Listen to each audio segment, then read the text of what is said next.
Segundo anuncio de la pasión del Evangelio de San Marcos, capítulo 9, del versículo 30. Vamos a leer todo el texto completo, porque también está en otras de las condiciones del seguimiento, hasta el versículo 41. Entonces estamos en el capítulo 9 del Evangelio de San Marcos, del versículo 30 al versículo 40. Lo dividimos en dos partes, una en el segundo anuncio de la pasión, y la segunda, un nuevo llamado a seguirlo en una actitud nueva ligada al servicio, que será tan importante en una comunidad cristiana.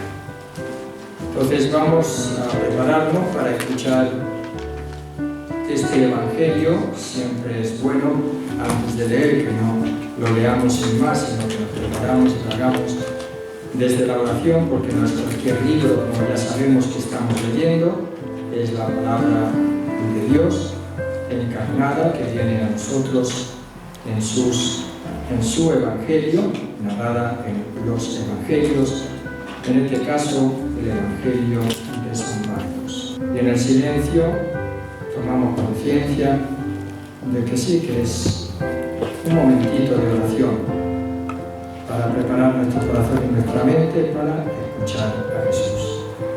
Dado que queremos seguir a Jesús y convertirnos en sus discípulos, estamos dispuestos a escucharlo en lo que Él quiere decirnos.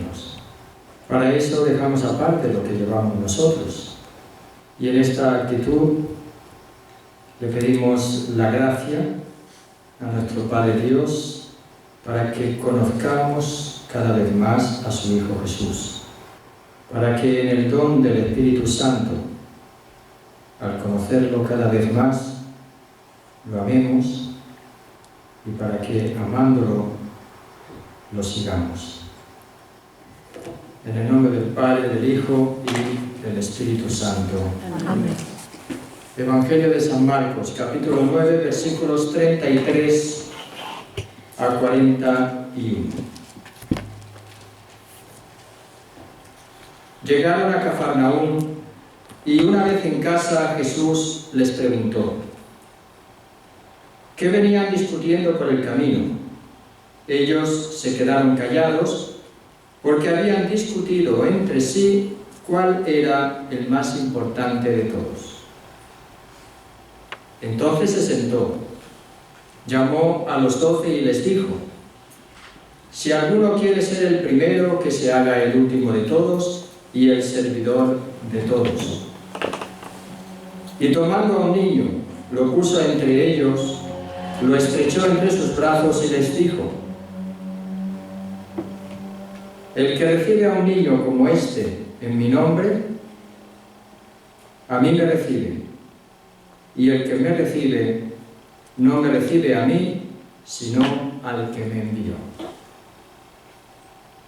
Lo dejamos aquí, es hasta el 37, no hasta el 41, el resto lo veremos en otra sesión o en otras sesiones.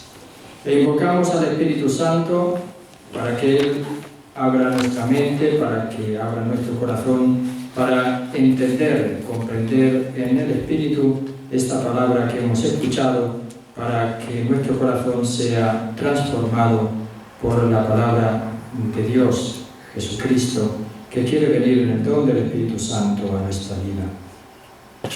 Ven, Espíritu Santo, llena los corazones de tus fieles y enciende en ellos el fuego de tu amor. Envía, Señor, tu Espíritu y serán creadas las cosas y renovarás la faz de la tierra. Oh Dios, que has iluminado los corazones de tus fieles con la luz del Espíritu Santo, concédenos el saber obrar animados de este mismo Espíritu para gustar siempre del bien y gozar siempre de su consuelo, por Jesucristo nuestro Señor. Amén. En el nombre del Padre, del Hijo y del Espíritu Santo. Amén.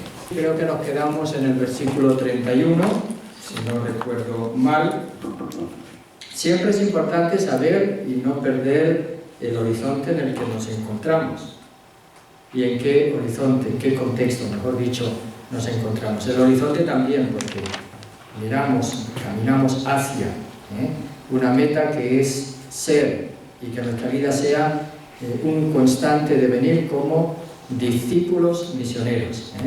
Ese es el horizonte que aprendamos a vivir en nuestra vida como discípulos, y como discípulos misioneros, y eso se hace en el seguimiento de Jesús. Y por eso estos capítulos son, dijimos, fundamentales y básicos. El capítulo 8 hasta el 10, digamos que es el núcleo del discipulado. Después va a ser adhesión a Jesucristo, va a ser seguirlo hasta la cruz, la resurrección y ser enviados. Antes ha sido prepararse para este momento, para la libertad que se necesita para responder a Jesús en el seguirlo en las condiciones que Él nos está poniendo en estos capítulos. Creo que esa estructura del Evangelio de San Marcos se ha visto clara, ¿no? Como itinerario espiritual para convertirse en discípulos de Jesús. Desde la cercanía del reino de Dios, la llamada a seguirlo, y en el seguirlo la liberación efectuada por parte de Jesús, para que ahora desde la libertad, decididamente, empecemos a seguirlo en sus condiciones. Y aquí una de las segunda condición que nos va a poner en este capítulo que hemos escuchado, en primer lugar, va precedido de otro anuncio de la pasión, que es distinto al anterior. Recuerdan que en el anterior estaban implicados en su entrega los ancianos, los sumos sacerdotes y los escribas. Aquí no están implicados ya los dirigentes del pueblo de Israel, sino que se va a dirigir o va a hablar sobre todo de quién, de los hombres. Ya dijimos, y vamos a verlo como los hombres que lo van a entregar, es más general, son todos, y va a implicar también en el próximo relato de la pasión, no solamente van a ser los hombres, sino que ya va a considerar los romanos específicamente.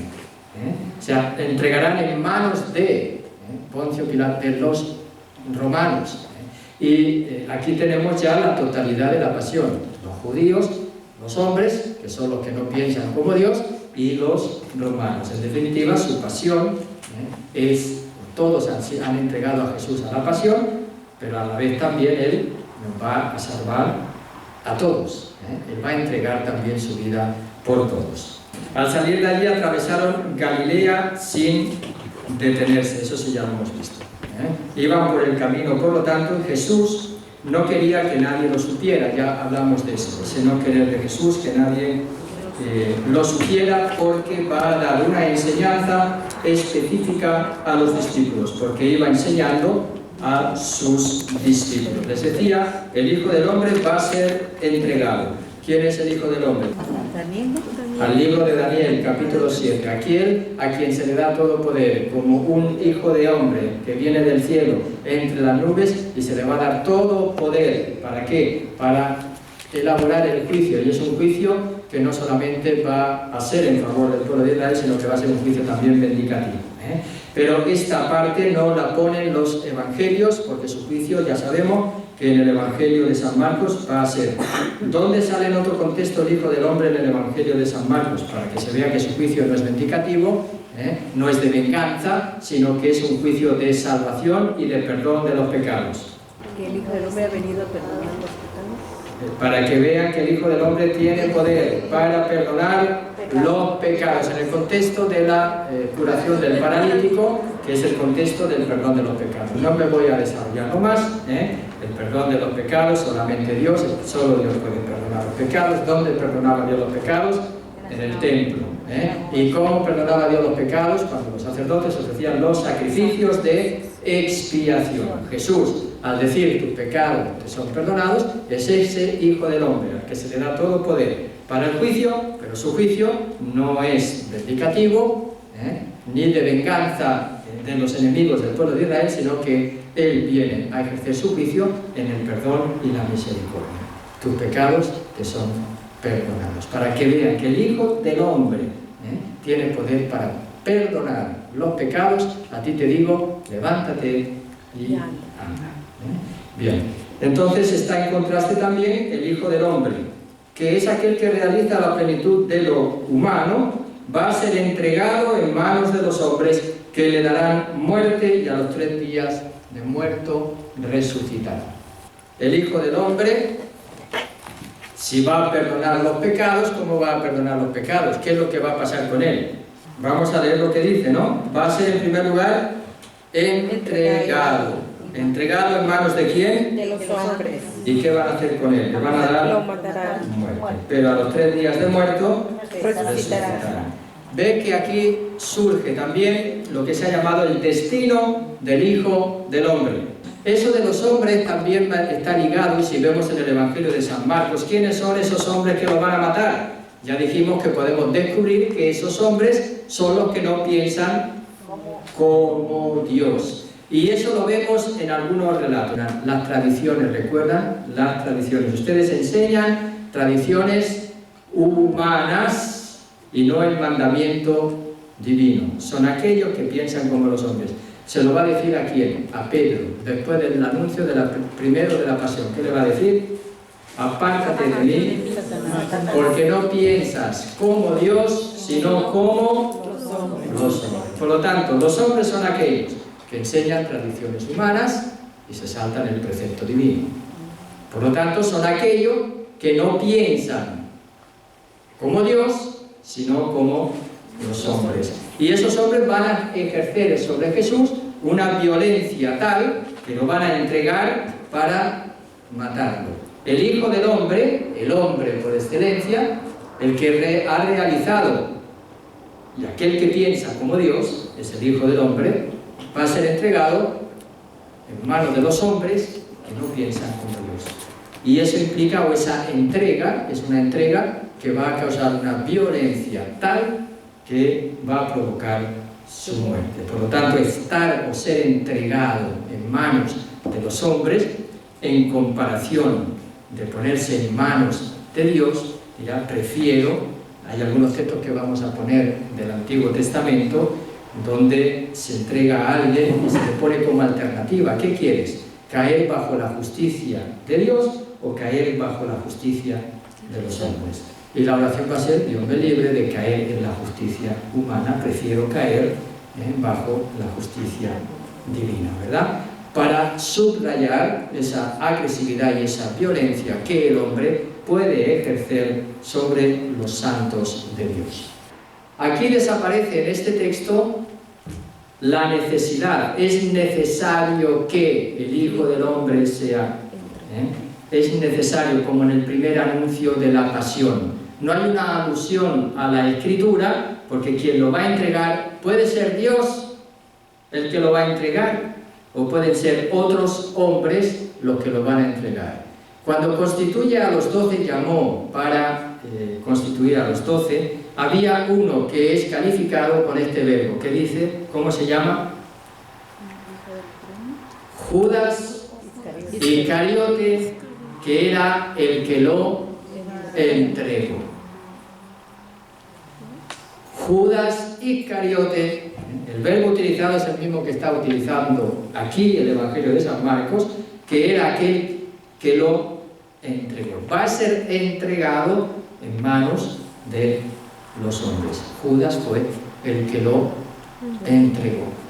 Aquí, cuando se habla del anuncio de la pasión, y hay un tema que continuamente, que quizás es bueno aludir, y Jesús conocía realmente lo que iba a pasarle, y Jesús tenía conocimiento del futuro, y Jesús tenía, ¿verdad?, es lo que se ha llamado sobre la ciencia humana.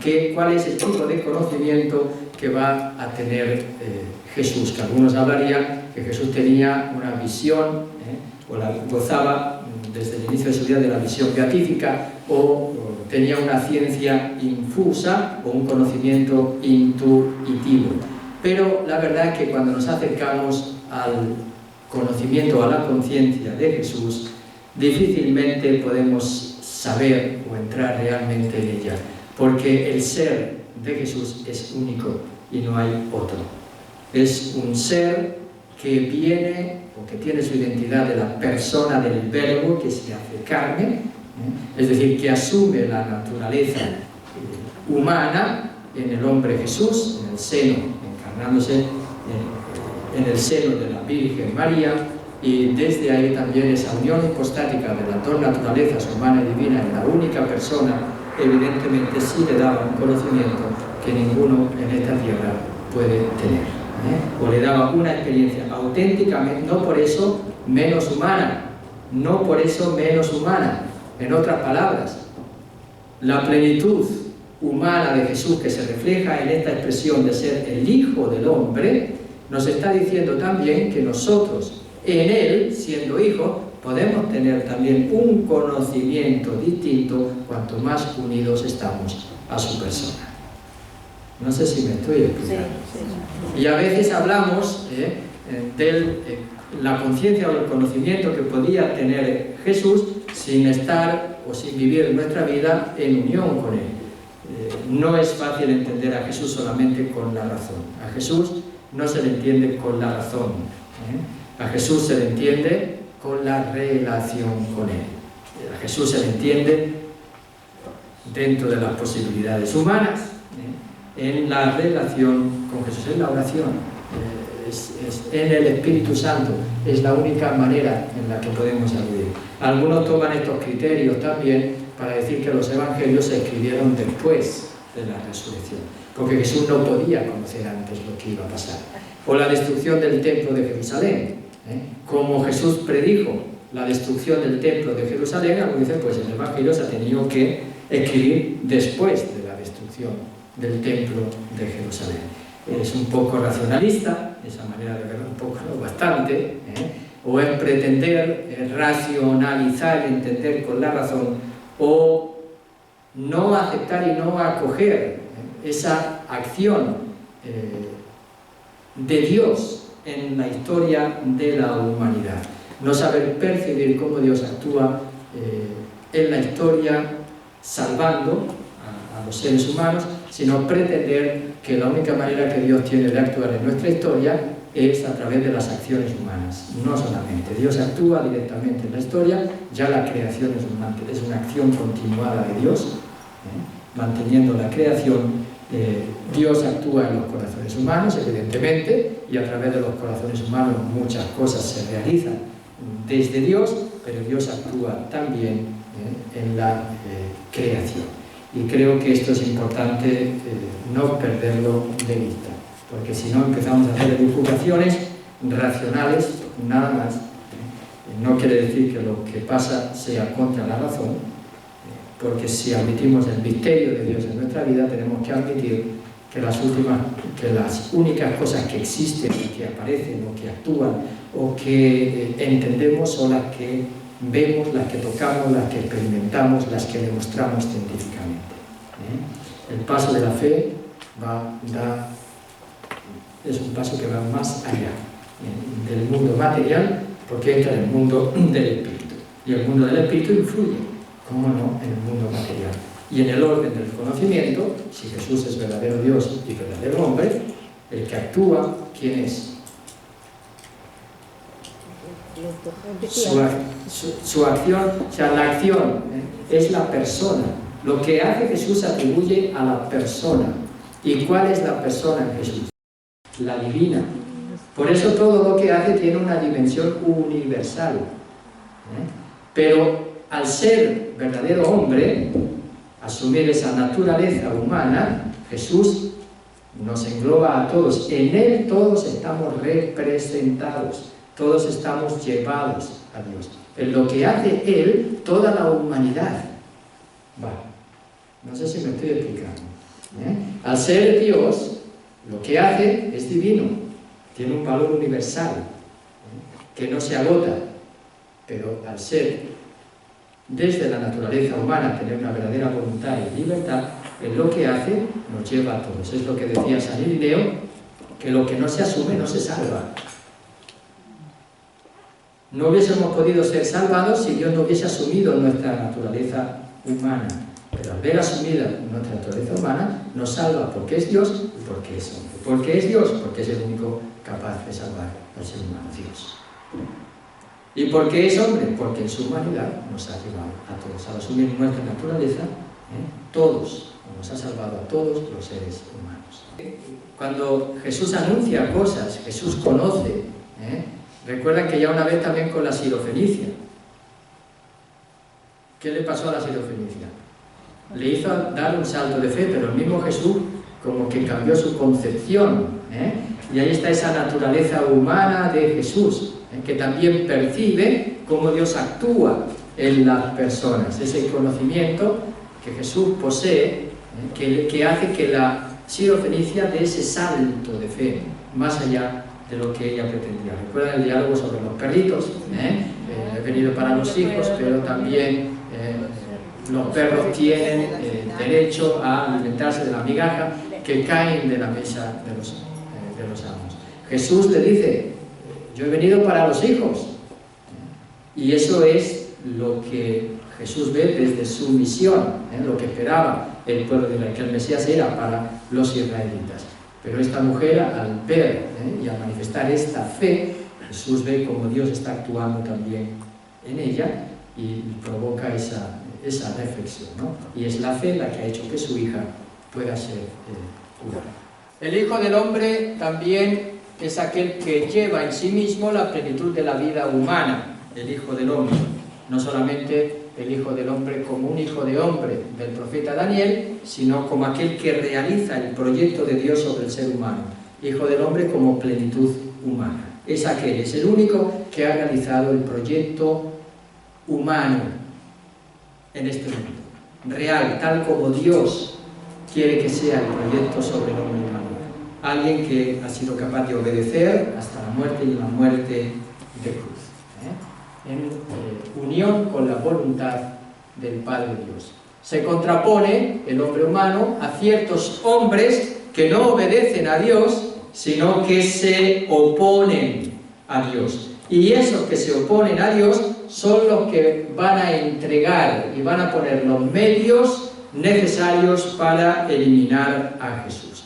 Y ese contraste entre el proyecto humano de Jesús, Él es el Hijo del Hombre, y cómo el hombre quiere realizar su vida sin Dios, es la tensión que continuamente existe en la historia entre los seres humanos, entre aquellos que quieren realizar su proyecto desde Dios y aquellos que no quieren a Dios en sus vidas. Y por desgracia la historia nos está enseñando y nos sigue enseñando que eso lo que ha provocado es violencia, es persecución, es muerte. Y ahí tenemos la experiencia de los mártires también. ¿Qué hacen ellos?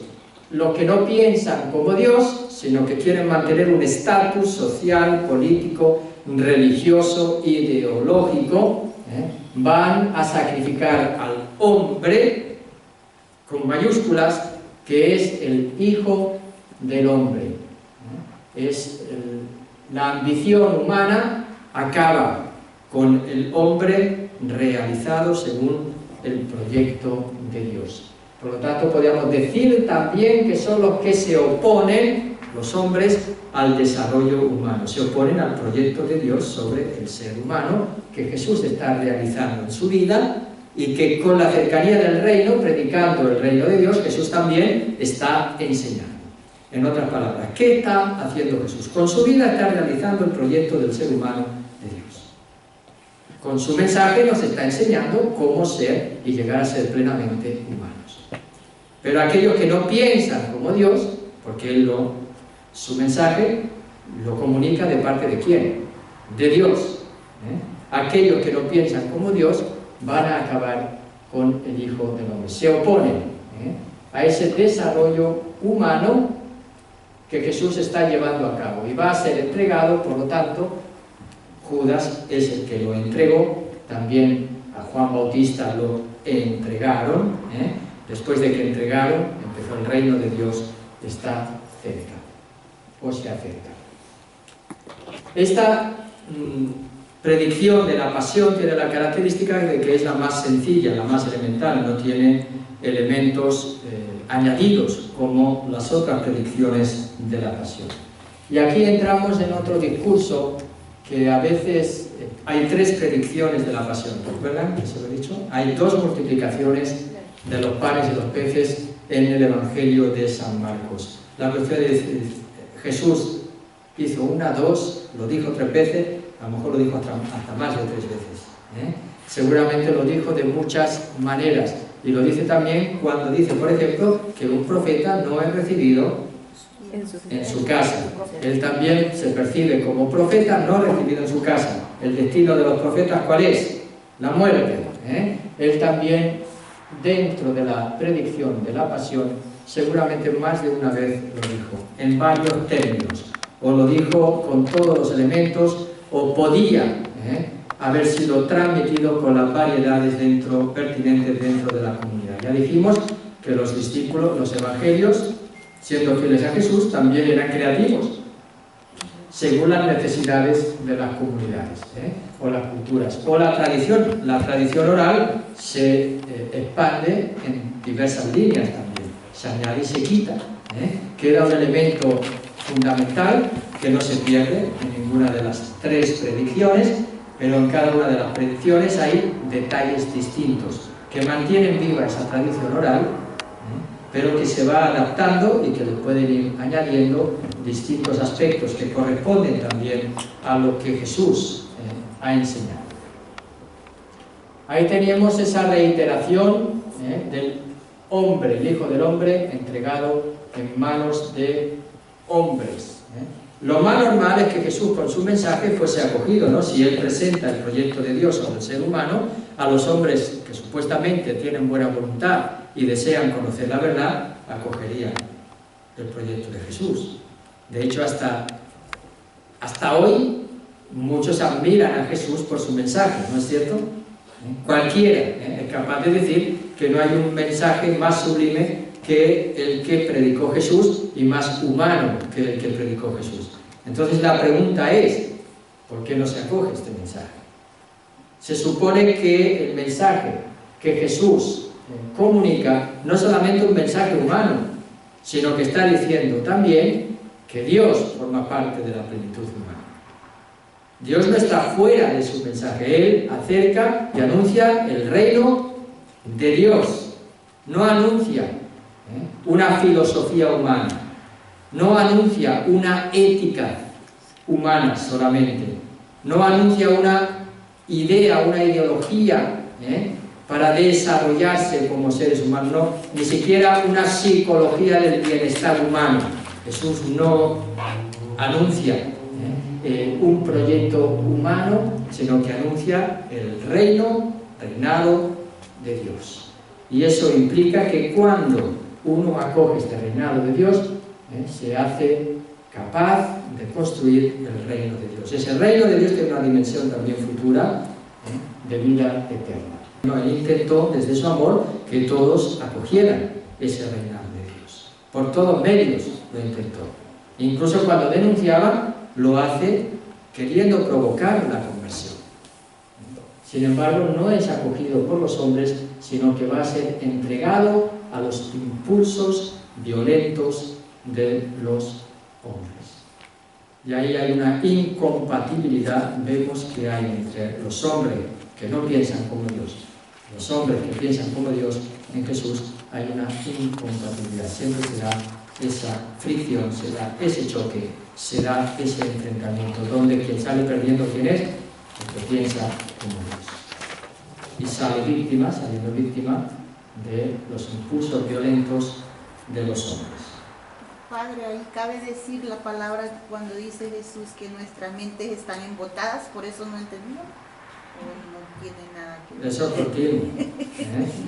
Eso es continuo. Sabe que todo el Evangelio de San Marcos se ha elaborado esa incomprensión por parte de los discípulos, lo que hemos llamado secreto mesiánico, en lo que respecta a cómo Jesús tiene que realizar su misión como Mesías. Cuando Él empieza a hablar de la pasión, de la muerte, del ser entregado, cuando Él rompe también con las estructuras tradicionales, sobre todo la ley del sábado, el templo en el Evangelio de San Marcos es claro, ya lo hemos dicho. Si no directamente no habla, por ejemplo, contra el templo, porque cuando él dice tus pecados te son perdonados, eso es decir que ya en el templo ya no se perdonan los pecados. Entonces la gente pues le cuesta entender a Jesús, le cuesta entender en qué medida Jesús va a realizar su misión. En la parábola del sembrador, a ellos en secreto, ¿por qué? Porque no entendían. Tardos de corazón, ¿acaso no entendéis? Más de una vez en el texto se expresa esta incomprensión por parte de los discípulos como parte sobre todo de lo que es la misión de Jesús. Cuando usted dice por qué la incomprensión del Evangelio, me recordaban esas palabras en mi mente Porque ellos tenían una imagen de Dios distinta, ellos tenían una imagen de cómo Dios tenía que actuar en el mundo distinta, ellos esperaban un Mesías distinto. Entonces todo el Evangelio nos va acomodando, nos va preparando para acogerlo en su muerte y resurrección. Para que no solamente para acogerlo, sino para seguirlo. Porque no es solamente yo voy a morir y voy a resucitar, porque recuerde que aquí, camino de Jerusalén, la invitación que está haciendo Jesús es a seguirlo. Entonces, hasta que no se acepta el destino del Hijo del Hombre, difícilmente uno va a tomar conciencia que así como Jesús, precedido ya por Juan el Bautista, también el discípulo va a seguir el mismo destino. Recuerde que la primera condición del seguimiento, ¿cuál es? El que quiera venir detrás de mí, niéguese a sí mismo, cargue con su cruz. Entonces me siga. Cargar con la cruz. Vuelvo a explicar lo de la cruz, porque quizás es bueno volverlo a explicar. ¿En qué consiste la cruz? La cruz no son los dolores y las enfermedades de la vida. La cruz no es ni el marido ni la mujer que tengo que aguantar, porque algunos dicen, ¿verdad?, se van a confesar y algunos le dicen, esa es tu cruz, hija mía, la tiene el marido borracho, esa es tu cruz, esa es tu cruz. No, esa no es la cruz a la que se refiere Jesús. Ya lo dijimos, la cruz a la que se refiere Jesús está ligada al seguimiento de Jesús, al discípulo. Es decir, pusimos la imagen. Nosotros estamos invitados aquí a cargar nuestra cruz. ¿Cuándo Jesús cargó con la cruz? Camino del Calvario. ¿Qué significa ese cargar con la cruz de parte de Jesús? Carga con los males del ser humano, carga sí con el dolor, carga sí con los sufrimientos, con el pecado, pero sobre todo en la cruz es donde Él pasa su humillación máxima. En la cruz y el camino hacia el Calvario es un camino de humillación, es un camino de insultos, es la expresión máxima del rechazo que se le ha dado a Jesús, es la expresión máxima de la violencia que se ha usado contra Él. Por lo tanto, el que quiera seguir detrás de mí tiene que estar dispuesto, si quieres ser mi discípulo, si quieres, tienes que negarte a ti mismo, tienes que estar dispuesto a sufrir humillaciones, persecuciones, insultos, rechazos y hasta el martirio, si es necesario. ¿Por quién? Por Jesús. Porque el que quiera ganar su vida, ¿qué le va a pasar? Entonces, llevar la cruz tiene que ver con el perder la vida. Pero el que la pierda por mí y por el Evangelio, ese es el que va a ganar la vida. Por lo tanto, la cruz tan famosa, ¿verdad?, de llevar la cruz, y esta es mi cruz, no se da en las condiciones del seguimiento si uno no es discípulo de Jesús, en primer lugar. Entonces, ¿cómo voy a decir yo tengo que llevar mi cruz si lo que no soy es mi discípulo, ni sé lo que es seguir a Jesús? Claro, todo lo que implica en ese morir para seguir a Jesús y ser rechazado por los demás por causa del Evangelio, no porque soy antipático, Que algunos confunden, ¿verdad? Es que a mí, como claro, por el Evangelio, como digo las cosas tal como son, entonces por eso no me quiere nadie. Si hay que ver cómo dicen las cosas también, ¿verdad? Las puede decir tal como son, pero con muy poco amor por el prójimo, con muy poco amor por los demás. No te interesa amarlo, sino que te interesa echarle la basura que tienes encima. Entonces usas como pretexto que dicen las cosas claras cuando lo que estás haciendo es echando tu basura encima del otro, ¿verdad? Y por eso la gente te rechaza. Eso no es por Jesús, eso no es porque haces las cosas bien, eso no es porque eres fiel a Jesucristo, sino es por tu manera de ser, que son cosas distintas. No confundir nuestra manera de ser con el que nos rechacen por Jesús y su Evangelio, porque eso está lleno, sí, de amor y de entrega. Lo que uno quiere ante el otro es amarlo, y a pesar de ese amor es rechazado como Jesús, que intentó desde el amor llamar a la conversión. No sé si me estoy explicando ahora, dentro de esas condiciones del seguimiento. Entonces estamos en el seguimiento de Jesús, y lo que no se comprende, que son duros del corazón, es que tenemos que también nosotros seguir el mismo destino del Hijo del Hombre. Ya lo he dicho desde el principio. Ahora va cómo se expresa ese destino. Ahora, cómo es, en el siguiente texto, que se va a realizar este seguimiento de Jesús con dos actitudes. Ya decimos negarse a sí mismo, aunque ya la tenemos, cargar con su cruz, perder la vida, no pretender ganarla. Ya dijimos lo que era, se refiere también a nivel de poder, de ambición, de riquezas, etc. Y ahora va a poner dos condiciones más adelante, que van a ser las siguientes: ser el último y el servidor de todos. Eso ya lo veremos, es lo que viene a continuación. Y yo digo, por eso digo que esta es la clave de los ministerios en nuestras parroquias. Estos textos son fundamentales. La pregunta: cuando yo estoy en un ministerio, cuando yo estoy haciendo algo, lo primero que me tengo que preguntar es: ¿estoy siguiendo las condiciones del seguimiento? ¿Estoy sirviendo como discípulo de Jesús o pretendo otras cosas? La primera cosa que pretendo: ¿me estoy negando a mí mismo?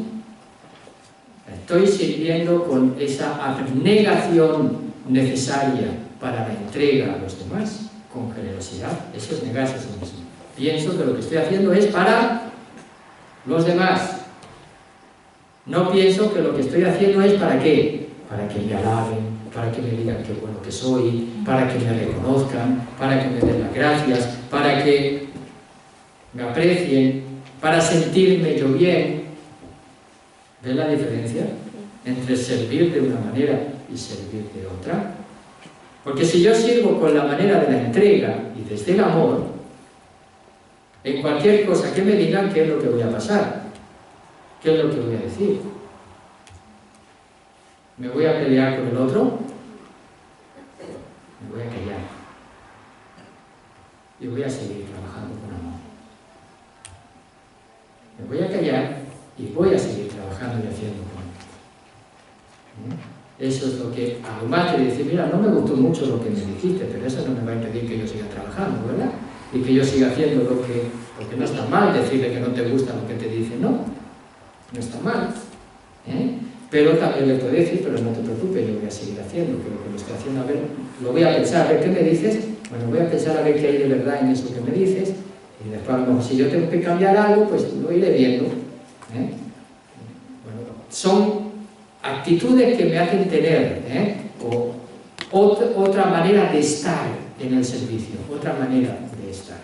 Porque si no me va a pasar como la semilla que cae, ¿dónde? Entre piedras, entre rocas. ¿Qué le pasa a esa semilla? Que tiene poca raíz, ¿verdad? Entonces cuando viene el sol que tendría que hacer germinar a esa semilla, ¿qué es lo que hace? Como tiene poca raíz, ¿qué hace? La seca. ¿Y qué dice Jesús que es el sol? ¿O qué es esa semilla que cae entre piedras?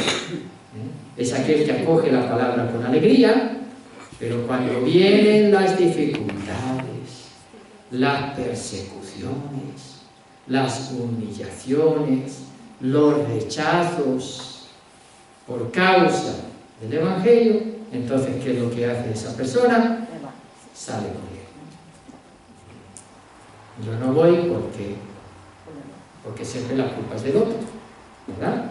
Siempre la culpa es de yo me voy porque hay alguien que no me ha tratado como es debido. Yo me voy porque hay alguien que me ha dicho tal cosa. Yo me voy porque hay alguien que siempre está ahí poniéndome impedimentos y trabas, ¿verdad? Entonces yo me voy. Esa es la actitud del discípulo y del servidor. ¿Cuál es la actitud? Amar a esa persona que te dice cosas, que te pone trabas, que te dicen, te puede decir que no te gusta, repito, te puede decir que no te gusta, incluso pensar lo que te dice, a ver qué razón tiene o qué no razón tiene, pero uno sigue adelante, uno sigue haciendo lo que tiene que ir haciendo y lo sigue haciendo con amor. Eso no le impide que deje de hacerlo. ¿Ven qué diferencia? No quiere decir que uno no se valore, no se trabaje, no.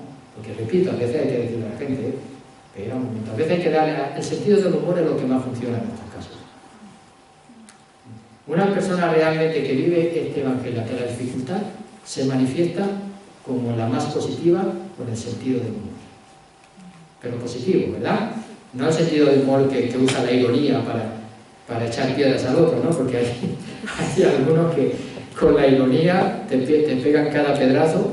La ironía yo creo que siempre es un lenguaje violento. Yo creo que la ironía es un lenguaje violento. Y cuando se usa la ironía se menosprecia a la otra persona, ¿no? Pero bueno, eso son cosas. Eso es lo que está pasando en las condiciones del seguimiento. Ahora, y eso lo entendemos nosotros, nos cuesta a la comunidad también entenderlo, ¿verdad? Nosotros cuando venimos a la comunidad lo que no, yo quiero servir aquí, yo quiero servir allí, yo quiero hacer, no, es que a mí no me dejan servir aquí, me voy a otro sitio. A mí no me dejan. Bueno, primero, por eso yo digo, primero hagamos la experiencia de ser discípulos de Jesús, después nos convertimos en servidores de la comunidad. ¿Ay, cuánto dure eso? Lo que dure. Lo que dure. Entonces, no es que necesitamos, pues no se preocupe, si necesitamos no hay, ya vendrán. Ya vendrán, preparémonos nosotros, hagamos vivir esta experiencia, seamos discípulos y después hagamos vivir esta experiencia de ser discípulos a los demás. Porque esa es la garantía de que en una comunidad hay ministerios y servidores con el Espíritu de Jesús, no con el Espíritu del mundo, no con el Espíritu del mundo. Vamos a evitar así las peleas, vamos a evitar así las divisiones, vamos a evitar así los problemas. No. Pero si tenemos esa condición de discipulado, continuamente estaremos en camino de conversión y nos corregiremos y mejoraremos e intentaremos arreglar dentro de lo posible, ¿verdad?, las cosas que tengamos en nuestras comunidades. Hay una familia sin problemas, perfecta, no la hay, ¿verdad? La familia siempre hay cosas, No hay relación sin conflicto, no la hay, no existe, eso no puede ser. Pero cuando uno tiene esta dimensión, es mucho mejor. Es mucho mejor. Porque si no, ¿cómo lo voy a poner como líderes? O como coordinadores, a mí, como servidores, ¿verdad? Vamos a llamar como diáconos. El servidor, la palabra es diáconos. Servidores. Si cuando van a ser servidores están en una comunidad, ¿qué van a hacer? ¿Pelearse con la gente a la que están enseñando el catecismo cuando alguien me lleve la contra? Entrar o ser entregado a manos de los hombres, que lo van a matar, pero aunque lo maten, va a resucitar por 2 veces. Lo van a matar, pero aunque lo maten, se subraya esa violencia y maldad de esos hombres. 2 veces es nombrado el término matar. Será entregado en manos, lo matarán, pero aunque lo maten, va a resucitar. Por eso, ese va a resucitar significa que no hay una derrota al ser muerto, que la muerte de Jesús no va a ser una derrota. Él ya anuncia también la resurrección al 3er día. Es una muerte que no va a acabar en muerte, que va a ser vencida por la vida. Inmediatamente, esos 3 días, está esa inmediatez del vencimiento de la muerte por la resurrección. Es el principio de una existencia gloriosa para Jesús. Esos 3 días, por lo tanto, subrayan la brevedad del intervalo. Ya hablamos cuando explicamos el primer anuncio de la pasión, como a los 3 días, en el Antiguo Testamento citamos algunos textos, era el momento, el día de la vida, el día de la gloria. Y es ahí cuando también a los 3 días está subrayando que esa muerte va a acabar en la existencia gloriosa de Jesús. La muerte no va a lograr suprimir la vida. ¿Qué les pasa a los discípulos? Evidentemente no entienden. Incomprensión y miedo. Ellos no entendían lo que Jesús les había dicho, aquel dicho, y ¿qué hacen? Les daba miedo preguntarles. Ese miedo de los discípulos refleja una resistencia a una explicación que echaría sus expectativas de triunfo, los echaría por tierra. Incomprensión y miedo de los discípulos a preguntarle. No se atrevían a preguntarle. Mejor no le preguntemos mucho. No sea que lo que nos diga después nos guste menos todavía. Ya menos que eso, ya que les iba a gustar, ¿no? Como algunos dicen, no, a algunos no les gusta, entonces lo que se le dice, cuando se le responde, y entonces ¿para qué preguntas? Pues ellos dicen, mejor no preguntar. Y a lo mejor estaban pensando también lo que le había pasado a Pedro después de la confesión mesiánica, que le dijo a Jesús, eso no te va a pasar nunca, y Jesús le dijo a Pedro, apártate de mí, Satanás. Entonces los discípulos ahora se callan y tienen miedo de preguntarle. Dice, a ver si nos va a decir lo mismo que le dijo a Pedro. Y entonces si le dijo lo mismo, nos dice lo mismo que le dijo a Pedro, entonces mejor quedar calladitos. Pero ese silencio, miedo a preguntarle, también forma parte de la incomprensión. Ellos no entienden que Jesús tenga que morir. Ellos no entienden que Jesús tenga que ser un Mesías que va a ser entregado en manos de los hombres y que los hombres van a ejercer violencia sobre él. No lo entienden. Ellos no piensan sino en las categorías de un triunfo terreno. Ya he dicho aquí en el contexto, quizás acordándose del reproche que se le ha hecho a Pedro en 8:31, y en este contexto pues esa renuencia de los discípulos a preguntar como un signo, dicen algunos, de una cierta enfermedad espiritual. Y así un poquito la respuesta a la pregunta que Rina hizo, la obcecación de los discípulos, el tema de la ignorancia, su falta de comprensión en distintos textos. Aquí se manifiesta en 6:52, 8:17, 8:33, 9:32, donde ha surgido ese miedo, donde ha surgido esa incomprensión, ese no atreverse a más, no sea que nos caiga todavía algo que no deseamos ni siquiera escuchar. Entonces, para acoger lo que Jesús nos dice, en primer lugar lo que hay que querer que es cambiar. Cuando tenemos nosotros que escuchar lo que Jesús nos dice, lo primero que tenemos que estar dispuestos es a dejar lo que nosotros pensamos. En un diálogo y en el conocimiento de la verdad, en la búsqueda de la verdad, no hay búsqueda de verdad si uno no está dispuesto a dejar algo de sí mismo. No hay diálogo auténtico si uno no está dispuesto a dejar algo de sí mismo. No hay diálogo. Si uno no está dispuesto a adquirir algo nuevo que uno no posee y que eso nuevo cuestione lo que posee y por lo tanto le haga cambiar. Pues en el nivel moral es lo mismo. Si uno no está dispuesto a cambiar de vida, de actitudes, de comportamientos, de las acciones que hace, no hay conversión. Lo primero que uno tiene que estar dispuesto a cambiar cuando uno se acerca a Dios y escuchar a Jesús, que es a cambiar. A ver qué es lo que Jesús me puede decir que haga que yo tenga que cambiar. Yo no tengo que pensar en primer lugar a ver lo que el otro tiene que cambiar, sino lo que yo tengo que cambiar. Porque si yo pienso en lo que el otro tiene que cambiar, ese diálogo no se va a dar. Los discípulos pensaban que era Jesús el que tenía que cambiar su modo de pensar. Por eso Pedro, después de la confesión mesiánica en Cesarea de Filipo, le dijo, cuando anuncia el primer anuncio de la pasión, que le dijo: eso no te puede pasar, ¿no? Pedro no entendía, no concebía, quería hacer cambiar de opinión, de estrategia a Jesús. ¿Y cuál es la respuesta de Jesús? Aparte, porque no piensa como Dios. Porque para pensar como Dios tienes que estar dispuesto a ¿qué? A cambiar tu modo de pensar, a cambiar tu modo de concebir las cosas. Eso es lo que se llama conversión, el primer paso de la conversión, ¿verdad? Cuando empezamos a mirar a Dios, ya estamos dispuestos a dejar de mirar a otros sitios, que son los que están configurando nuestra vida hasta este momento. Pero al mirar a Dios, empiezo a mirar, a ver, ¿a qué miro yo? Y estoy mirando adecuadamente los otros espacios, sitios, experiencias, vivencias, ideas, sentimientos, deseos, necesidades, tantas cosas que hay en mi vida. Todas esas dimensiones de la vida hay que mirarlas desde Dios, a ver cómo Dios les está hablando.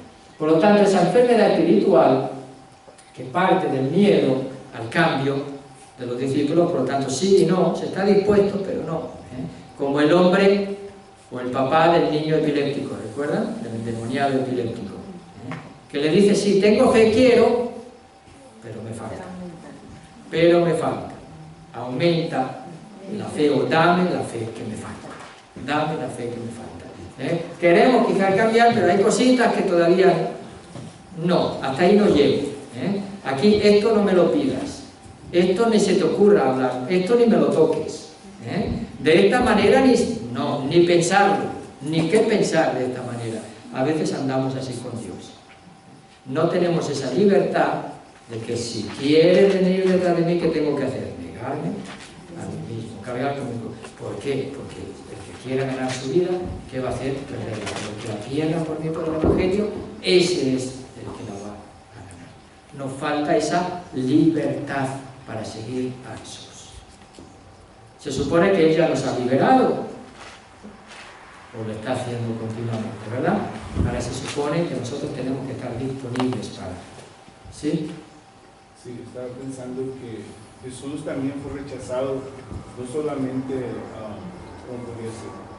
Cuando llegó a una comunidad de judíos, ¿verdad? No lo aceptaron como profeta, no aceptaron su divinidad como hijo de Dios, no lo estaban viendo como hijo de Dios, los judíos, hablando del judaísmo.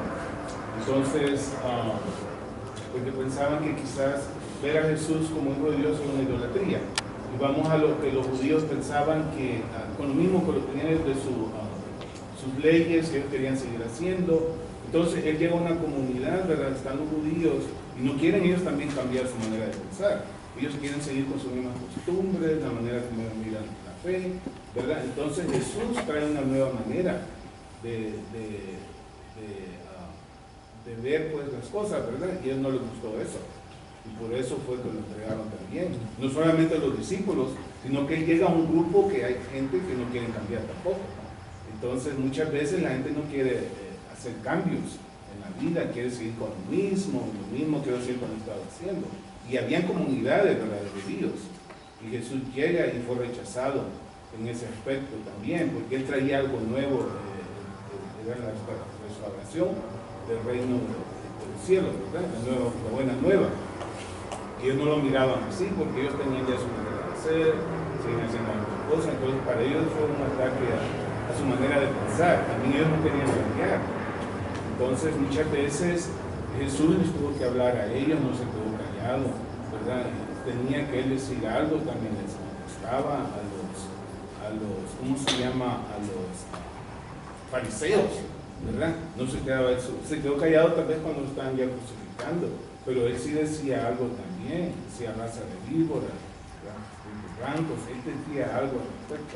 Y me acuerdo de Monseñor Romero también, él decía siempre algo a lo que estaba ocurriendo, él usaba el praxis, ¿verdad? Ver, juzgar y actuar, ¿verdad? Miraba lo que estaba pasando a su alrededor se basaba también en los textos del Evangelio, que decía la palabra de Dios, y actuaba, ¿verdad? Entonces, muchas veces también la otra persona necesita conversión, y si uno se queda callado, la otra persona tampoco no cambia, entonces tiene que decir algo, siempre claro con la palabra de Dios, pero teniendo Jesús como referencia, con amor.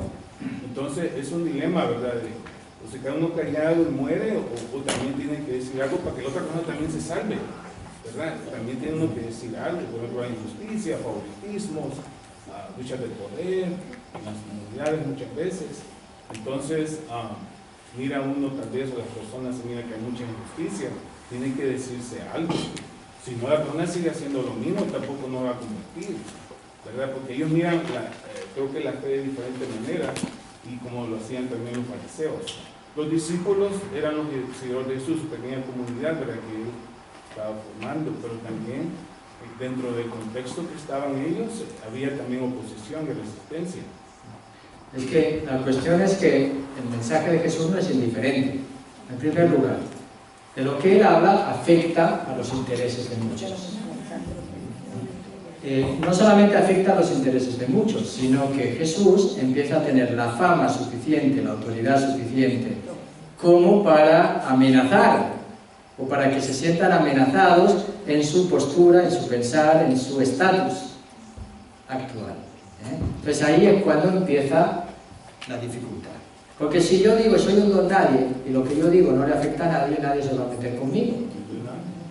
Pero ahora, si lo que yo digo le afecta a alguien, y no solamente le afecta, sino que esa persona se ve amenazada por lo que uno dice en su estatus actual, ahí es cuando puede empezar. El problema uno de dos, o esa persona se siente aludida y está dispuesta a cambiar, o esa persona quiere mantener su estatus a toda costa. Entonces esa persona se queda callada, queriendo mantener su estatus, ¿qué va a hacer? Defenderse, ¿no? Entonces para defenderse, ¿qué va a hacer? O una de dos, o va a tener buena voluntad y entonces está un diálogo y ese diálogo hay un contraste de opiniones para que haya un cambio que sea lo más adecuado, no solamente conforme a lo que uno dice, sino también conforme a lo que otro dice, o una de dos, esa persona quiere mantener a toda costa algo y entonces lo que ejerce, ¿qué es? Violencia. Porque esa persona a toda costa quiere mantener su estatus, su ideología, su situación, su pensar, sus intereses, sus ambiciones.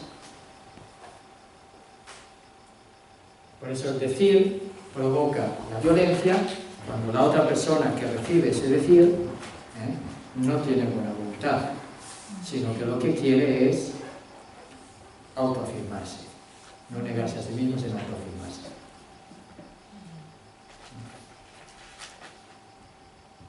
Yo puedo decir que no estoy de acuerdo, yo puedo decir eso no me gusta, mira, yo eso no lo veo claro.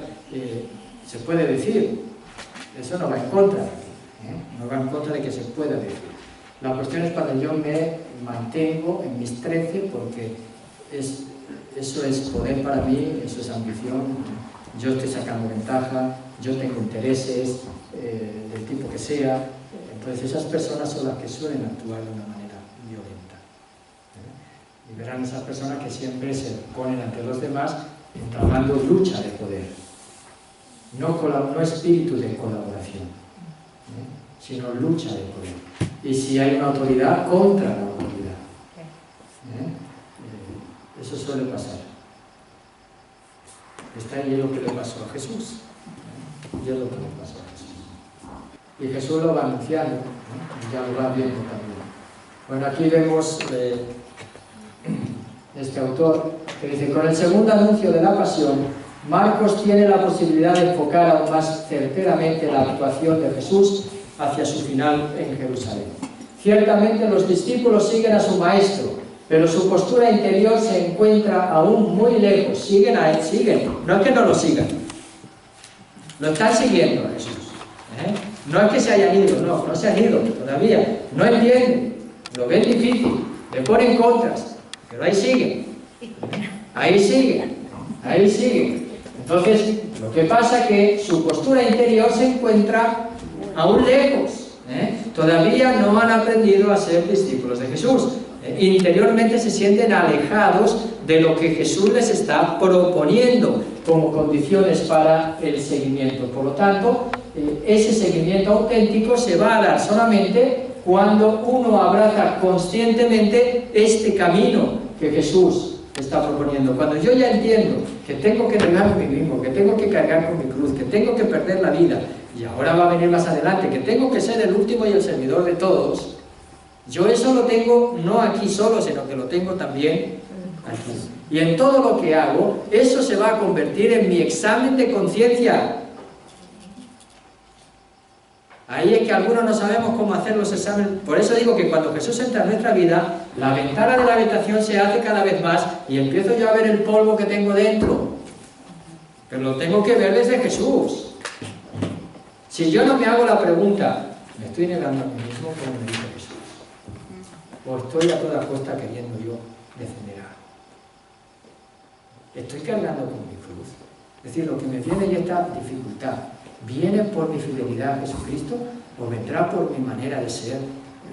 Porque yo no hago de las maneras adecuadas las cosas, porque tengo que cambiar, porque yo todo esto me lo tengo que preguntar a la hora de mi ministerio, de mi servicio, porque el Evangelio entonces, si es esa palabra de Dios que traspasa hasta lo más profundo del corazón. ¿Por qué? Porque me está preguntando, cuestionando continuamente a mi corazón. ¿Dónde está mi actitud? ¿Qué es lo que yo estoy haciendo, verdad? Entonces, este seguimiento se da solo cuando uno abraza conscientemente este camino. Cuando nosotros abrazamos ese camino al que Jesús nos invita, es ahí cuando ya yo estoy en el camino del discipulado. Y ese camino del discipulado constantemente va a estar en mi mente. Quien cierra sus oídos, entonces ya no estará en condiciones de escuchar las invitaciones que van a venir a continuación, porque van a venir más. Estas no son las únicas. Van a venir más. Así que las vayamos poniendo ya. Primera condición, negarse a sí mismo. Segunda, cargar con su cruz. O sea, perder la vida por Jesús y el Evangelio. Porque el que quiera ganar su vida, la perderá. No dedicarme a ganar mi vida. Entonces, todas esas preguntas forman parte de las preguntas del discípulo. En todo lo que hace, por tanto, de aquel que en una comunidad tiene un ministerio. Tiene un ministerio. Cuando yo propongo una idea, ¿desde dónde la propongo? ¿La propongo con este espíritu? ¿O la impongo? ¿O la quiero imponer a los demás? Entonces, si yo no pierdo este espíritu, ¿qué es lo que pasa? Y eso se da a muchas personas también, que en una comunidad que no siguen un proceso de discipulado, hay muchas de las luchas y tensiones que hay en una comunidad que es porque hay alguien o algunos que quieren imponer un criterio. Imponer. Y como no se salen con la suya, van a hacer la guerra todo lo que puedan, hasta que se salgan. Es una cuestión de cabezonería, como yo digo. Yo esto lo digo para que cada uno lo piense para sí mismo, no que lo piense para los demás. En segundo lugar, a veces también puede ser que el coordinador hace algo muy bien, puede ser que no sea correcto, puede ser que no sea de la manera adecuada, puede ser que no haya entendido bien de qué se trata en la coordinación, o hay personalidades, o hay caracteres, o maneras de ser, que es difícil cambiarlas también. Eso forma parte, no quiere decir que alguien va a cambiar de la noche a la mañana, o va a poder ni siquiera ser distinto. Que viva un proceso, hay personas que no van a poder nunca cambiar esas maneras. Eso hay que tenerlo en cuenta también. Eso forma parte del límite humano. Por eso decía un santo que había que orar de la siguiente manera, ¿verdad? Dice, Señor, dame luz para cambiar lo que tengo que cambiar. Y fuerza y tu amor para cambiar. Pero también dame luz para que yo vea lo que no puedo cambiar. Pero dame amor para que yo pueda aceptar lo que yo no puedo cambiar. A veces hay cosas así. Entonces, San Ignacio decía, a la hora de dar los ejercicios espirituales, que no había que darle los ejercicios espirituales al que no tenía subyecto. ¿Qué significa eso? Que había personas que no iban a ser capaces de hacer una experiencia de este tipo. Una experiencia de este tipo, que significa ir por un mes hacer una experiencia de silencio, de oración, para ver realmente qué es lo que uno tiene en el corazón, dejar a Dios entrar y para que me dé el espíritu del discernimiento para poder en adelante escoger desde Dios lo que tengo que coger. Eso es lo que se llama. Hay personas que no tienen subjecto, es decir, que no tienen la capacidad, la posibilidad de hacer este tipo de experiencias. Es el límite con el que se encuentra cada uno. Y eso ahí, cada uno tiene también que darse cuenta de cuál es su límite. Ese límite que a veces, pero el problema es que nosotros normalmente no nos llevamos muy bien con nuestros límites. Entonces, al no llevarnos bien con nuestros límites, si uno los resalta, entonces ¿qué pasa? Que voy a tener un conflicto. Porque el primero que no se lleva bien con el límite es la persona misma. Entonces, si yo le resalto el límite, mal va la cosa. Porque si yo ya no estoy reconciliado con mis límites, difícilmente voy a tolerar que alguien me los diga. Eso también puede pasar. Entonces es un proceso y es un camino. Y por otro lado, que uno no perciba tampoco las diferencias como una imposición. Yo no sé, a veces hay maneras de decir, hay maneras de hablar, hay maneras de cuestionar. En un momento determinado tengamos en cuenta que somos culturas distintas. Eso a veces es la manera de hablarnos y de decirnos las cosas puede influir. No habla lo mismo un salvadoreño que un guatemalteco, que un mexicano, que un nicaragüense, que un argentino.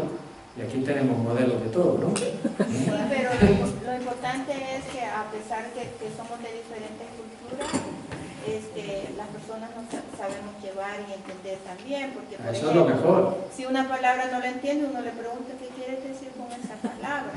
O sea, es una comprensión y es una unidad a la vez, porque nos entendemos y se lleva uno bien. Pero en ese caso de los líderes que hay veces quieren humillar a las personas, creo No, que no, ahí yo ya no estoy de acuerdo. Eso En no esa es parte yo no No, estoy de a ver, acuerdo.